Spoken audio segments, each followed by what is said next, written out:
Gostou da leiturinha que eu fiz? Me acompanhe e vamos realizar junto a leitura desse livro. O primeiro capítulo é as avaliações. Nele, Sun Tzu disse: a guerra é um assunto de importância vital para o Estado, o reino da vida ou da morte, o caminho para a sobrevivência ou a ruína. Desse modo, é indispensável estudá-la profundamente. Li Xuan diz: as armas são instrumentos de mau agouro. A guerra é uma questão tão séria que deve haver toda a precaução para os homens não entrem nela sem a devida reflexão. Desse modo, aprecia-se nos termos dos 5 fatores fundamentais e faz as comparações dos 7 elementos a serem mencionados mais adiante. Assim poderás coligir os essenciais. Desses fatores, o primeiro é a influência moral, o segundo, a meteorologia, o terceiro, o terreno, o quarto, o comando, e o quinto, a doutrina. Então veja, tudo isso aqui a gente pode praticar na nossa vida atual, né? No nosso ambiente de trabalho. Shang Yu diz: o ordenamento sistemático anterior é perfeitamente claro. Quando se concentra tropas para punir um transgressor, o Conselho do Templo aprecia, em primeiro lugar, a capacidade de benevolência do governante e a confiança nele depositada pela sua gente. Em segundo, a convivência das estações naturais e, finalmente, as dificuldades topográficas. Convenientemente ponderados esses pontos, nomeia um general para liderar um ataque.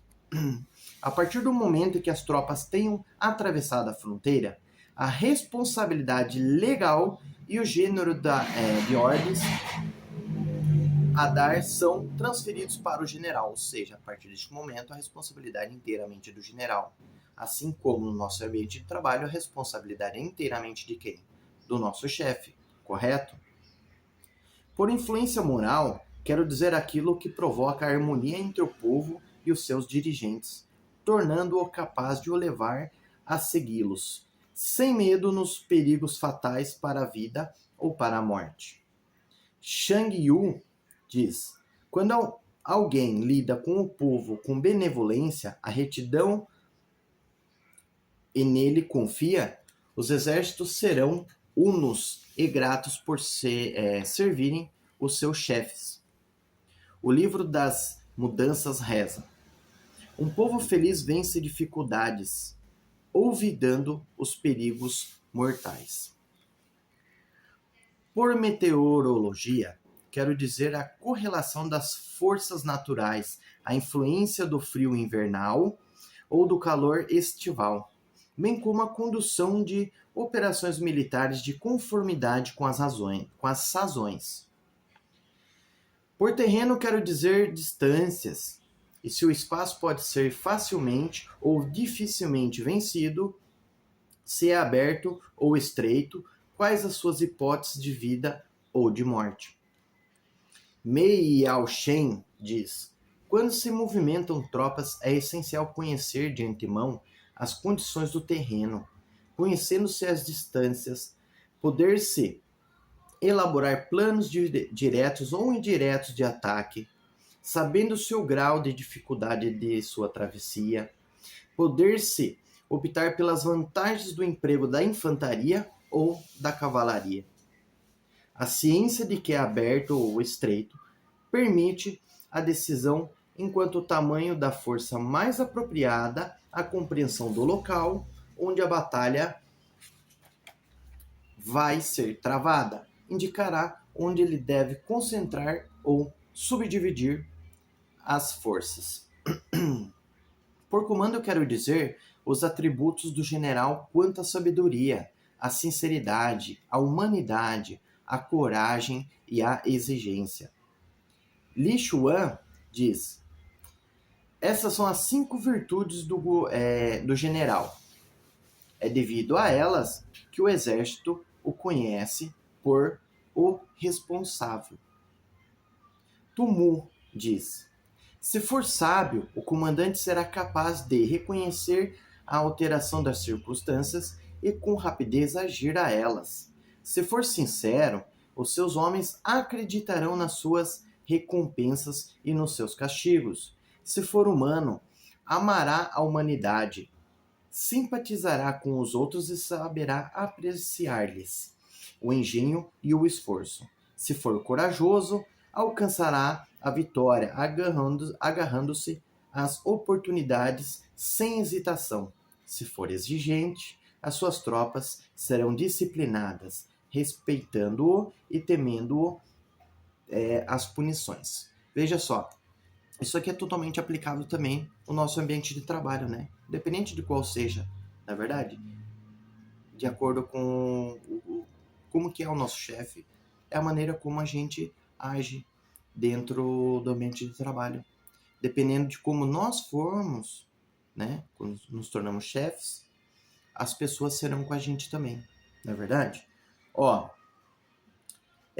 Shipao Tzu afirmou: se um general não for corajoso, será incapaz de afastar dúvidas e urdir grandes planos.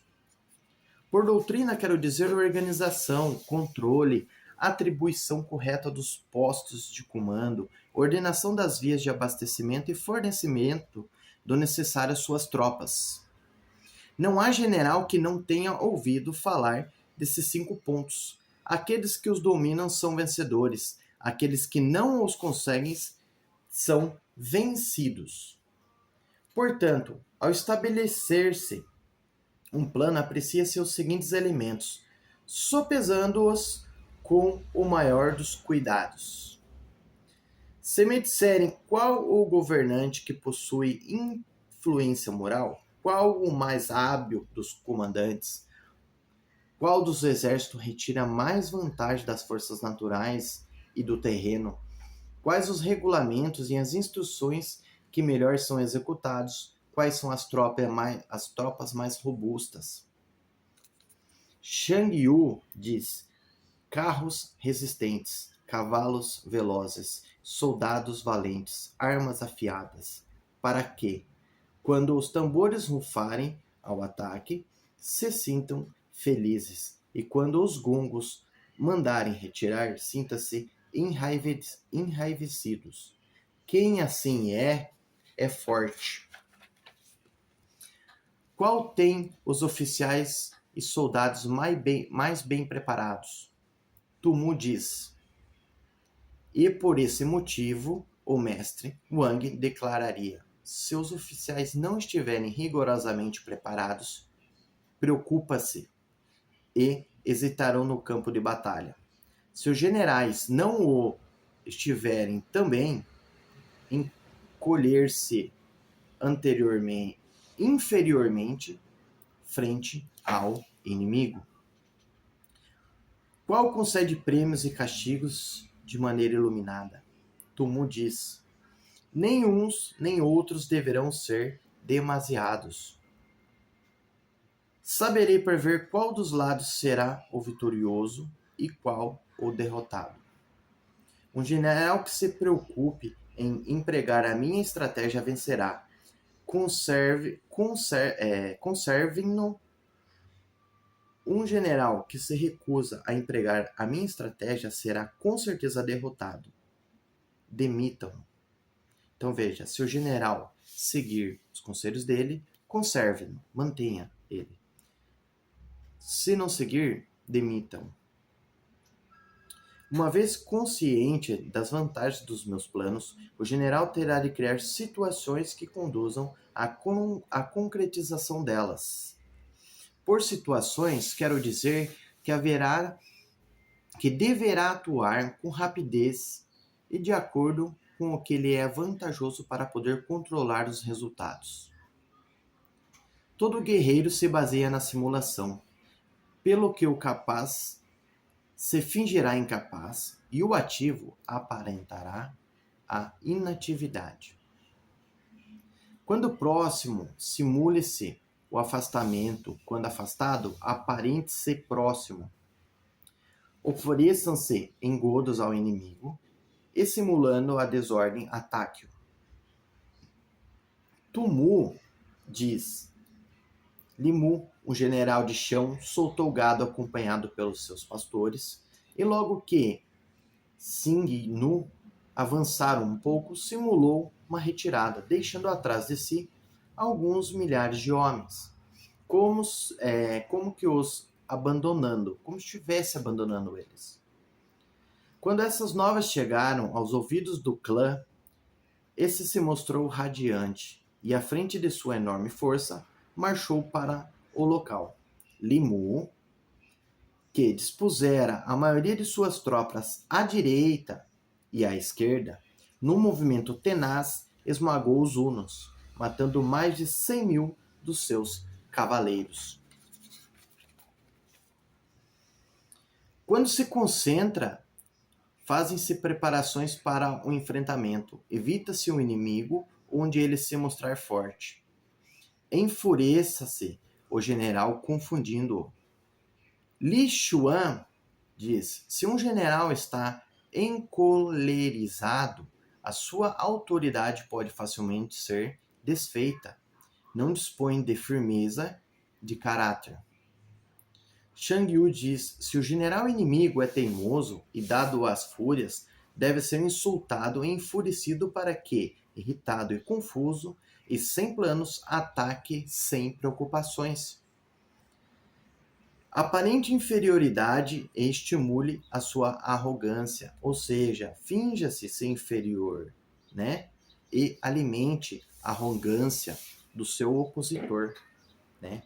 Tumu diz: cerca do fim da dinastia Qin, Mutum, um dos Xingnu, consolidara o seu poder. Foi então que os orientais, que eram fortes, enviaram-lhe embaixadores dizendo: desejamos que nos seja oferecido um cavalo de 1.000 li, que é de uma pessoa, 1.000 li, tá?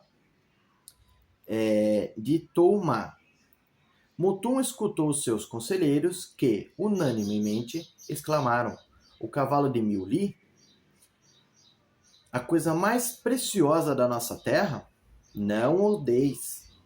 Mutum replicou: por que regatear um cavalo para o vizinho? E ofereceu-lhes o cavalo. Ou seja, os inimigos chegaram e solicitaram o cavalo em troca de paz. E ele o deu, mesmo seus conselheiros dizendo: não, não dê. Pouco depois, os orientais mandaram novos enviados dizendo: desejamos que nos seja oferecida uma das princesas do clã. Ou seja, depois eles voltaram e solicitaram uma das princesas. Mutum pediu a opinião de seus ministros que, irados, declararam: os orientais são injustos, agora já pedem uma princesa. Imploramo-vos que os ataqueis, ou seja, que o seu rei ataque os inimigos. Mutum ripostou: como podemos nós regatear uma jovem com um vizinho? E deixou que a mulher fosse, ou seja, entregou uma das princesas ao seu inimigo.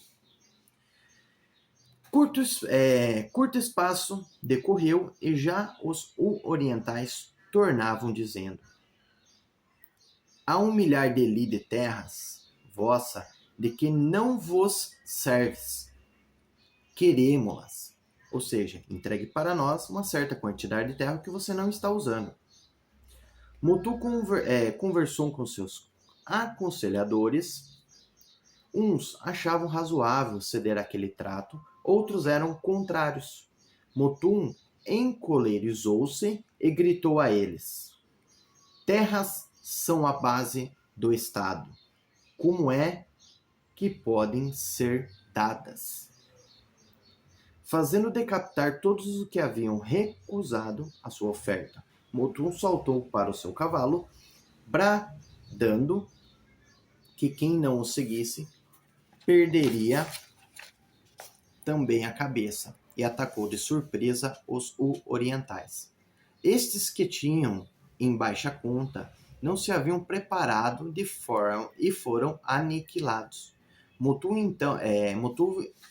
virou então para oeste e venceu os Yeti. A Su anexou Loufan e finalmente invadiu Yen, recuperando desta maneira todas as terras ancestrais dos Xingnu, anteriormente tomados pelo general Meng Tian dos Qin. Shen Hao diz: deem-se rapazinhos e mulheres ao inimigo para o desvairar, e jades e sedas para citar as suas ambições. Mantenham-no sob tensão e cansem-no. Xuan diz: quando o inimigo descansa, cansem-nos. Mutu diz: perto do fim do run final, após Cao ter derrotado Liu Pei, este fugiu para junto dos Yuan Shao, que à altura deslocavam para suas forças ao encontro daquele. Chen Fan, um dos oficiais do Estado-Maior de Huashao, avisou: Cao é hábil na movimentação das suas tropas. Não devemos ir ao encontro descuidadamente. Nada será melhor do que retardar as coisas e mantê-lo à distância. O meu general deveria, se eu entender, estabelecer fortificações ao longo das montanhas e dos rios e conservar as 4 prefeituras. Fazer no interior alianças poderosas e no interior prosseguir com a política agropecuária. Mais tarde, selecionaria elementos de sua escolha e constituiria unidades de primeira categoria, aproveitando-se dos pontos nos quais ele menos preparado se vier a mostrar. Faça-se surpresas constantes, assolando-o e perturbando as áreas ao sul do rio. Quando vier em apoio da direita, ataquemo-lhe à esquerda. Quando socorrer à esquerda, ataquemo-lhes à direita. Esgotemo-lhe, fazendo-o constantemente andar de um lado para o outro. Se recusardes essa estratégia vitoriosa e optardes por tudo arriscar numa só batalha, será já tarde para remorsos. Yuan Shao não seguiu essas sugestões e foi irremediavelmente vencido. Quando o inimigo estiver unido, divida-o. Shang Yu diz: em alguns casos, criai a dúvida entre o soberano e os seus ministros. Noutros, separai-o dos seus aliados. Fazei que, suspeitando uns dos outros, se vão afastando e possais contra eles conspirar. Atacai-o onde não estiver preparado. Executai as vossas investidas somente quando não vos esperar. Huyen, diz Lixin do Tang, apresentou 10 planos a serem utilizados contra Xiao Xie, tendo-lhe sido confiado o comando geral de todo o exército. No 8º mês, agrupou as suas forças em Kuechou, sendo a estação das cheias outonais, com as águas do Yangtze-Kiang a transbordar nas margens da estrada, e ao lado das 3 gargantas perigosas. Xiao Xie tinha a certeza de que Li Xing não avançaria contra si, pelo que não procedeu a qualquer preparação. No 9º mês, Li Xing assumiu o comando das suas tropas e se dirigiu a elas assim: nada há de maior importância na guerra do que a rapidez fora do comum. Estamos concentrados aqui e Xiao Xie ainda o desconhece. Aproveitando-nos do fato de o rio estar cheio, aparecemos-nos inesperadamente junto das muralhas de sua capital, tal como se costuma dizer, quando o trovão ribomba, não há tempo de se preparar os ouvidos. Pelo que mesmo que nos venha a descobrir, já não disporá de tempo para estudar as suas defesas, e nós o venceremos. Prosseguiu para Yiling e Xiaoxie, sentindo os primeiros temores, pediu reforços ao sul do rio, a que todavia não chegaram a tempo. Li Xing assediou a cidade e Xie teve de se render. Ou seja, ele acreditando porque o rio estava cheio, o inimigo não iria atravessar e atacá-lo. E foi justamente o que o inimigo fez. Atravessou o rio quando ele menos esperava e conseguiu pegá-lo de surpresa. Atacai-o onde não estiver preparado. Corresponde ao que sucedeu quando, quase no seu fim, a dinastia Wei ordenou aos generais Chung Hui e Teng Ai que atacassem Shu. No inverno, no 10º mês, Ai deixou Yinping e marchou mais de 700 li ao longo do território desabitado, rompendo caminhos através das montanhas e construindo pontes penses. As montanhas eram altas e os vales profundos, tornando toda a obra muito mais difícil e perigosa. As tropas, quase sem mantimentos, aproximavam-se celeremente da exaustão. Teng Ai envolvia-se em tapetes de veludo e deixava-se rolar pelas vertentes abaixo, e os generais e oficiais subiam-nas agarrando-se aos ramos das árvores, escalando os precipícios como fiadas de peixes. O exército ia avançando. Teng Ai surgiu primeiro a Xiangyu em Shu e mamou o general encarregado da sua defesa. Rendeu-se. Teng Ai decapitou Shu Qishan, que lhe resistira em Mienshu, e prosseguiu sobre Chengtu. O rei de Shu, Li Shan, submeteu-se-lhe. São estas as chaves da estratégia para a vitória. Não tem qualquer discussão possível. Mei Yaoshen diz: quando confrontado pelo inimigo, responderei-lhe alterando as circunstâncias e servindo-se de expedientes, como terão estes discussão possível. Se as suas avaliações realizadas no templo antes do início das hostilidades apontarem para a vitória, será porque os cálculos mostram ser a força própria superior à do seu inimigo. Se apontarem para a derrota, será porque os cálculos mostram ser a força própria inferior à do inimigo. Com muitos cálculos pode-se vencer, com poucos não é o possível. E quem nenhum fizer terá ainda menos probabilidades. Com isso, quero dizer que, examinando-se a situação, os resultados surgirão com clareza.